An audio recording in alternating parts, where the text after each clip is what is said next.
بسم اللہ الرحمن الرحیم۔ السلام علیکم۔ میرا نام آمنہ ہے۔ میں لاہور شہر کی رہنے والی ہوں۔ میرے والد برتنوں کے کارخانے میں مزدوری کرتے تھے اور اتنے پیسے کماتے تھے کہ گھر کی روٹی بھی مشکل سے پوری ہوتی تھی۔ ہمارا مکان بھی کرائے کا تھا۔ یہ تو اللہ تعالیٰ کا کرم تھا کہ مکان مالک بہت نیک اور شریف آدمی تھا۔ کبھی اس نے کرائے کی وجہ سے جھگڑا نہیں کیا تھا، وہ تو الٹا کبھی کبھار ہماری مدد بھی کر دیتا تھا۔ اللہ تعالیٰ نے اسے بہت نوازا تھا۔ اس کے اور بھی بہت سے مکان تھے جو اس نے کرائے پر دیے ہوئے تھے۔ ہم صرف 2 بہنیں تھے، ہمارا بھائی کوئی نہیں تھا۔ میری بڑی بہن کا نام کلثوم تھا۔ جب میں 16 سال کی ہوئی تو میں نے میٹرک پاس کیا تھا۔ اس کے بعد سے میں گھر میں ہی بیٹھی رہتی۔ میری بہن کلثوم کی شادی بہت پہلے ہو چکی تھی۔ وہ ہمارے گھر سے آدھے گھنٹے کے فاصلے پر رہتی تھی۔ وہ گھر میں اکیلی ہوتی تھی۔ اس کا میاں آئل فیکٹری میں کام کرتا تھا۔ وہ صبح جاتا اور رات کو گھر آتا تھا۔ میری بہن اس کے ساتھ شادی بالکل بھی نہیں کرنا چاہتی تھی کیونکہ وہ کسی کو پسند کرتی تھی، لیکن اس سے پہلے کہ وہ یہ بات بتاتی میرے والدین کو کسی اور سے پتہ چل گیا۔ تب امی اور ابو نے مل کر بہن کو بہت مارا اور اس کے بعد اپنی مرضی کے آدمی کے ساتھ اس کی شادی کروا دی، یہ بھی نہ سوچا کہ وہ اس کو پسند کرتی بھی ہے یا نہیں۔ شادی والے دن میری بہن کلثوم خودکشی کرنے والی تھی۔ اچانک میں نے اس کا ہاتھ روک لیا اور کہا کہ خودکشی نہ کرو، یہ ہمارے مذہب میں حرام ہے۔ بہن رو کر چپ ہو گئی اور پھر میں نے یہ بات امی کو بھی بتا دی کہ کلثوم نے اپنے پاس زہر چھپایا ہوا ہے جو یہ شادی کی رات کھانے والی ہے۔ امی نے پھر سے اس کو برا بھلا کہا اور وہ زہر بھی اس سے چھین لیا۔ میری بہن ایسی ہو گئی تھی کہ جیسے اس کی جنگ ساری دنیا کے ساتھ تھی۔ اپنے شوہر کے سامنے تو وہ کچھ بولتی نہیں تھی، اس سے ڈرتی بہت تھی، لیکن ہمارے ساتھ وہ بات کر لیا کرتی تھی، مگر اب ہمیشہ عجیب باتیں کرتی رہتی تھی۔ وہ جلی کٹی ہوئی باتیں کرتی تھی۔ مجھے تب بہت خوشی ہوتی تھی جب میرے اماں اور ابا مجھے کہتے تھے کہ تم کچھ دنوں کے لیے اپنی بہن کے گھر چلی جاؤ۔ میں ویسے بھی اپنے گھر کے ماحول سے بہت تنگ تھی۔ ہمارے گھر میں کچھ بھی نہیں تھا۔ بہن کے ساتھ میرا ٹائم بہت اچھا گزر جاتا تھا۔ جب اس کا پہلا بچہ ہوا تو اس کے بچے کو سنبھالنے والا کوئی نہیں تھا، اس لیے میں 1 ماہ کے لیے اس کے گھر چلی گئی۔ میں اس کے بچے کو سنبھال لیتی تھی۔ میری بہن کلثوم کی حالت بہت زیادہ بری تھی۔ ڈاکٹر نے کہا تھا کہ یہ بہت کمزور ہے۔ میری بہن اب بلا وجہ بات پر ضد کرنے لگی تھی۔ اس ضد میں اس نے 3 دن تک کھانا نہیں کھایا تھا۔ جب اسے لگتا تھا کہ میں بھوک سے مرنے والی ہوں تو پھر کھانا کھا لیتی تھی، اور وہ کچھ اور بھی عجیب حرکتیں کرتی تھی۔ وہ اپنے شوہر کا خود ہی نقصان کرتی تھی اور پھر کہتی تھی کہ میں نے تو یہ نہیں کیا، اور اس کے لیے وہ قسم بھی اٹھا لیتی تھی۔ اسے کسی بات کا بھی ڈر نہیں تھا۔ وہ کہتی تھی کہ جو میرے ساتھ ہونا تھا وہ تو ہو چکا ہے، اب مجھے کسی بھی بات کا ڈر نہیں ہے۔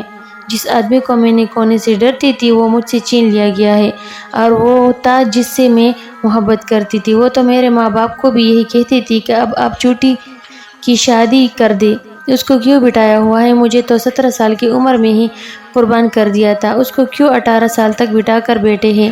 تب وہ کہتے تھے کہ کوئی اچھا رشتہ نہیں مل رہا، جیسے ہی کوئی اچھا رشتہ ملا آمنہ کی بھی شادی کر دیں گے۔ میں نے کہا آپ میری شادی کے پیچھے کیوں پڑ گئی ہے؟ میں نے آپ کی حالت دیکھی ہے، میں نے شادی نہیں کرنی ہے۔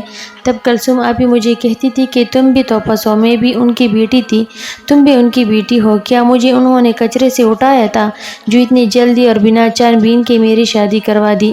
اور تمہارے بارے میں پر وہ اچھے رشتے کی تلاش میں ہیں۔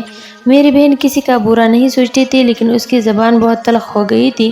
امی کہتی تھی کہ اس کی زبان کے آگے کوئی خندق ہی نہیں ہے، یہ تو جب بھی بولتی ہے منہ پھاڑ کر ہی بولتی ہے۔ جب اس کا پہلا بچہ ہوا تو میں وہیں پر تھی۔ اس کے بعد کلثوم آپی کا دوسرا بچہ پیدا ہونے والا تھا، جبکہ اس کا پہلا بیٹا صرف 10 ماہ کا تھا۔ امی نے کہا کہ بیٹا تھوڑا وقفہ ہی کر لینا تھا، اس طرح تو بڑی مشکل ہو جائے گی۔ انہوں نے کہا کہ یہ بات اپنے داماد سے کیوں نہیں کرتی؟ تب امی نے کہا کہ اس سے تھوڑی نہ ہی ایسی بات کی جاتی ہے، لیکن تم اس کو سمجھاؤ کہ اگر بچوں میں وقفہ نہیں ہوگا تو اس طرح بچے سنبھالنا مشکل ہو جائے گا۔ میری بہن کہتی تھی کہ وہ میری کوئی بات نہیں سنتا، اگر آپ لوگوں کو اتنی فکر ہے تو آپ لوگ ہی اس کو سمجھائیں، کیونکہ وہ میری بات نہیں مانتا۔ امی کہتی تھی کہ سارا قصور کلثوم آپی کا ہے، لگتا ہے اس کو خود بچے پیدا کرنے کا شوق ہے۔ مجھے تو خیر امی کی بات سمجھ نہیں آتی تھی۔ ایک طرف یہ بھی کہتی تھی کہ یہ تو اللہ تعالیٰ کی دین ہے اور وہ جس کو چاہے اولاد دے اور جس کو چاہے نہ دے۔ مجھے امی کی باتیں سمجھ نہیں آتی تھی کیونکہ میں نے ساری زندگی گھر میں ہی گزار دی تھی، صرف اسکول کے لیے جاتی تھی، وہاں سے سیدھا واپس آ جاتی تھی۔ دوسری دفعہ میری بہن امید سی تھی تو اس کی حالت بہت زیادہ خراب تھی، اور اس کے 2 مہینے پہلے ہی ایسی حالت ہو گئی کہ اسے بستر سے اٹھانا نہیں جاتا تھا، اور میں 2 مہینے پہلے ہی اس کے گھر پر رہنے کے لیے چلی گئی۔ میرا بہنوئی پردے کا اور ان کی ساری چیزوں کا بڑا پابند تھا۔ ویسے کوئی بری بات نہیں تھی، اسلام میں پردہ کرنے کا حکم بھی ہے، لیکن وہ کچھ زیادہ ہی اس معاملے میں بولتا تھا۔ میری بہن کو مہینہ پہلے ہی درد شروع ہو گیا۔ رات کے وقت کمرہ مجھے ان لوگوں نے دیا ہوا تھا جس میں میں پہلے والے بیٹے کو سنبھالا کرتی تھی، کیونکہ میری بہن سے تو اب اپنا سنبھالا نہیں جاتا تھا۔ میرا بہنوئی رات کو مجھے اور امی کو دوسرے کمرے میں بھیج دیتا اور آدھی رات کو اچانک سے مجھے کلثوم کی چیخنے چلانے کی آوازیں آنے لگی۔ پتہ چلا کہ درد شروع ہو گیا ہے، تب میں نے امی کو بھی بلایا اور وہ اسے ڈاکٹر کے پاس لے گئی۔ اس دفعہ میری بہن نے پھر سے ایک بیٹا پیدا کیا تھا، لیکن میری بہن کی حالت بہت بری تھی۔ ڈاکٹر نے یہاں تک بھی کہہ دیا تھا کہ بچے کو بچایا جائے کہ ماں کو، تو سب نے کہا کہ ماں کو بچائے، لیکن پھر ٹائم پر کرم ہو گیا اور دونوں بچ گئے۔ اللہ اللہ کر کے میری بہن بچی تھی، دعائیں کر کے برا حال ہو گیا تھا۔ میری بہن کا آپریشن سے ہی بچہ پیدا ہوتا تھا، کبھی نارمل ڈیلیوری نہیں ہوئی تھی۔ آج تو ایسا لگتا تھا کہ ڈاکٹر بھی کوئی بری خبر سنا دیں گے۔ ہم سب خود کو تیار کیے بیٹھے تھے، لیکن سب کچھ ٹھیک ہو گیا۔ اب رات کے وقت دونوں بچے میرے پاس ہوتے تھے اور بہن اپنے کمرے میں اپنے شوہر کے ساتھ سوتی تھی۔ وہ رات کو دیر سے آتا۔ میری بہن کا سارا حسن خراب ہو گیا تھا۔ اس کی شکل دیکھ کر ایسا لگتا تھا جیسے وہ 40 سال کی ہے، جبکہ اس کی عمر صرف 22 سال تھی۔ بچے پیدا کرنے کی وجہ سے یہ سب ہوا تھا، یہ پھر ٹینشن لینے کی وجہ سے، ہمیں نہیں پتا، مگر جب ہم اکیلے بیٹھے ہوتے تو وہ اپنے اسی عاشق کے بارے میں باتیں کرتی رہتی تھی جس کا نام اسد تھا۔ آپ ہی کہتی تھی کہ وہ مجھے بہت محبت کرتا تھا، ابھی بھی اگر میں اس کے پاس چلی جاؤں تو وہ مجھے قبول کر لے گا۔ اس نے ابھی تک شادی نہیں کی۔ میں نے کہا تمہیں کیسے پتا اس کے بارے میں، تم اس کی خبر کیسے رکھتی ہو؟ تو اس نے کہا کہ اسد نے مجھ سے وعدہ کیا تھا کہ وہ میرے علاوہ کسی سے شادی نہیں کرے گا۔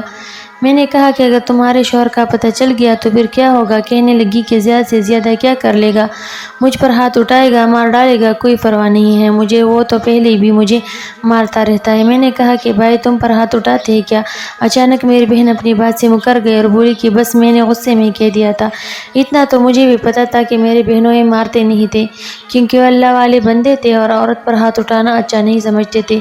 وہ کہتے تھے عورت کمزور ہوتی ہے اور کمزور پر ہاتھ اٹھانا بزدلی ہے۔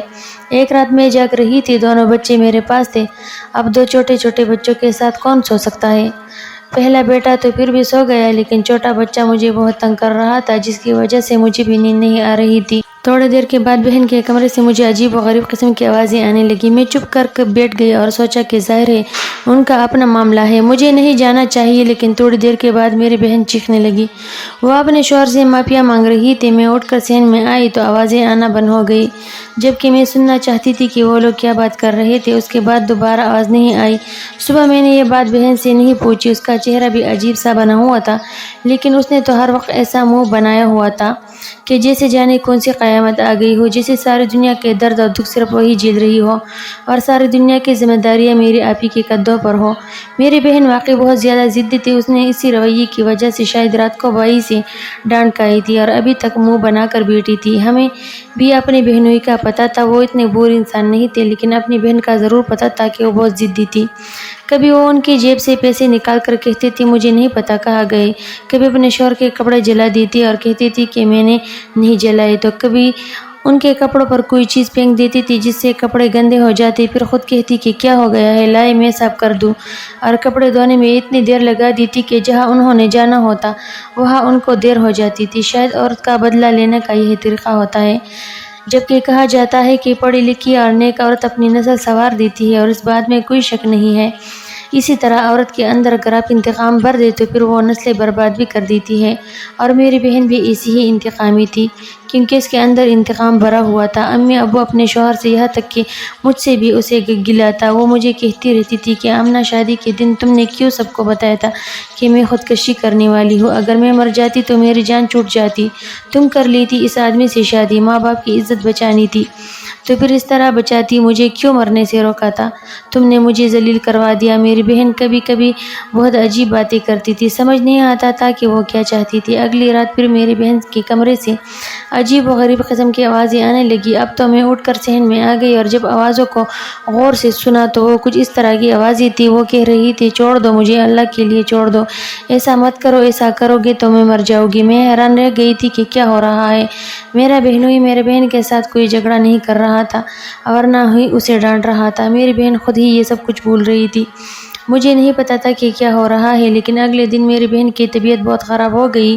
اس نے کہا کہ چلو ڈاکٹر کے پاس چلتے ہیں، بچوں کو امی کے پاس چھوڑو، اور اسے میں ڈاکٹر کے پاس لے گئی۔ ڈاکٹر نے چیک اپ کیا اور کہا کہ ایک تو تمہارے بچوں میں وقفہ بہت کم ہے، اوپر سے ابھی ابھی تمہارا بچہ پیدا ہوا ہے، تمہیں شرم نہیں آتی؟ میں نے پہلے بھی تمہیں کہا تھا اس طرح کا کوئی کام نہیں کرنا ہے۔ اپنے شوہر کو منع نہیں کر سکتی تھی کیا؟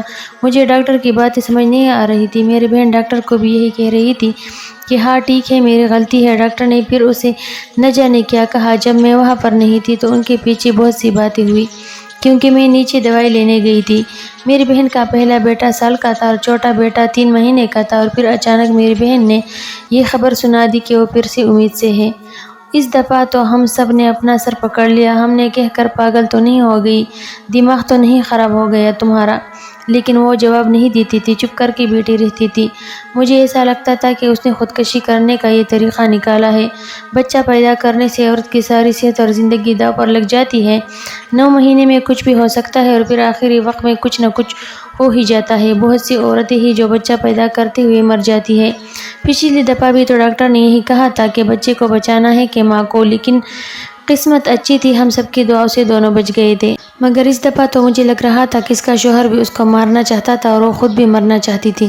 جب بھی بچے کی خبر سنائی جاتی تھی تو میرے بہنوئی کا رویہ بہت اچھا ہو جاتا، وہ تو بہت خوش ہوتا تھا کہ اللہ کا کرم ہو گیا، باقی کے معاملات بھی خیر سے گزر جائیں گے۔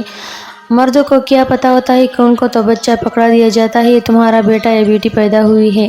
وہ یہ نہیں سوچتے کہ کتنی مشکل سے یہ دن آتا ہے۔ امی نے بڑا سمجھایا مگر آپی کو کسی کی پرواہ نہیں تھی۔ امی نے کہا کہ کلثوم بیٹے اپنے بچوں کی پرواہ کر لے، اگر ماں مر جائے تو بچے رل جاتے ہیں، چاہے کوئی کتنی بھی اچھی نانی دادی ہو، خالہ پھوپھی ہو، لیکن ایک ماں کی طرح بچے کو کوئی نہیں سنبھالتا۔ جس طرح ایک ماں اپنے بچے کو سنبھالتی ہے، کیوں اپنی زندگی کی دشمن بن گئی ہو؟ تمہارا ہر بار آپریشن سے ہی بچہ پیدا ہوتا ہے اور تم 22 سال کی عمر میں 3 بچوں کی ماں بن چکی ہو، اور اب اگر تجھے کچھ ہو گیا تو ہم کیا کریں گے؟ جب آپی کو ڈاکٹر کے پاس لے کر گئے، جس کے پاس پہلے بھی لے جاتے تھے، اس نے کیس لینے سے انکار کر دیا۔ اس نے کہا کہ اس دفعہ میں اس کیس نہیں لوں گی، کیونکہ مرنے والی ہے۔ اس کی حالت دیکھ کے ان کا خون بھی 6 منٹ پہ آ گیا ہے اور یہ چلی ہے بچہ پیدا کرنے۔ جس نے بھی اس کے ساتھ یہ سب کچھ کیا ہے اور اس کو جان سے مارنا چاہتا ہے۔ میری بہن خاموش بیٹھی تھی، جیسے اسے کسی بات کی پرواہ نہیں تھی، یہاں تک کہ ڈاکٹر نے بھی اس کی بے عزتی کر دی، لیکن اس نے کوئی جواب نہیں دیا۔ ڈاکٹر نے کیس نہیں لیا، لیکن اس نے کہا کہ اب جو ہونا تھا وہ ہو گیا، آپ لوگ دعا کریں اس کی زندگی کے لیے، اس کی زندگی بچ جائے، ورنہ تو پھر اس کو کوئی بھی نہیں بچا سکتا۔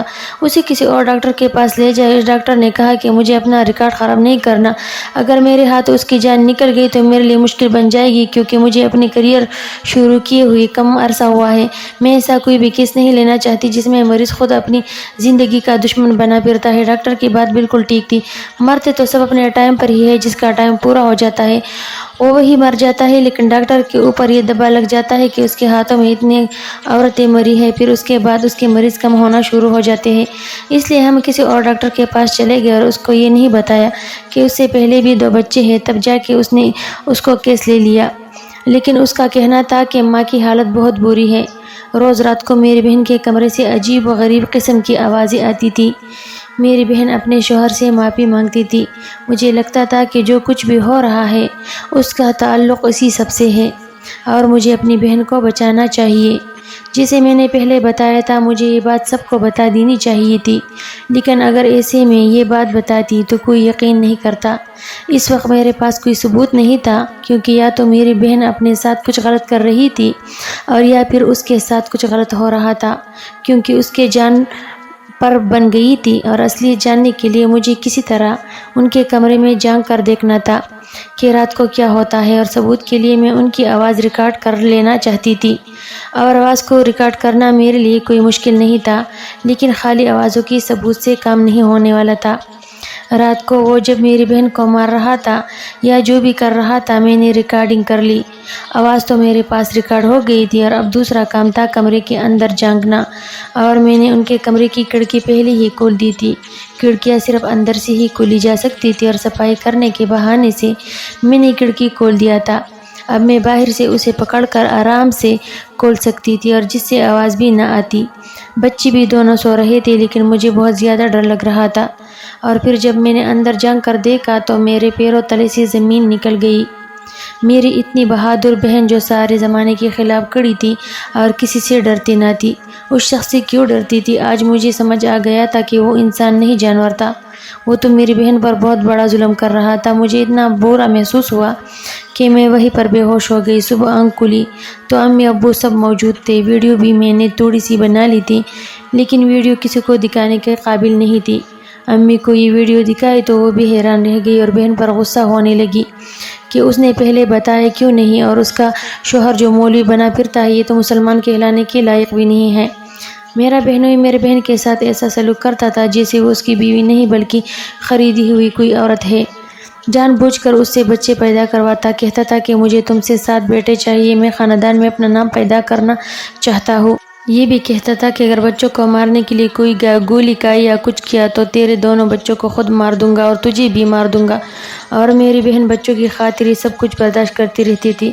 اس نے امی ابو کو سب کچھ بتا دیا۔ انہوں نے کہا کہ اب تو بہت برا ہوگا، ہماری بیٹی جانور نہیں ہے جو ہم نے اس کے حوالے کر دی اور یہ اس کے ساتھ کچھ بھی سلوک کرے۔ ہم نے اپنی بہن کو بہانے سے گھر بلایا اور اس کے بعد اسے واپس بھیجنے سے انکار کر دیا اور خلا کا نوٹس دے دیا۔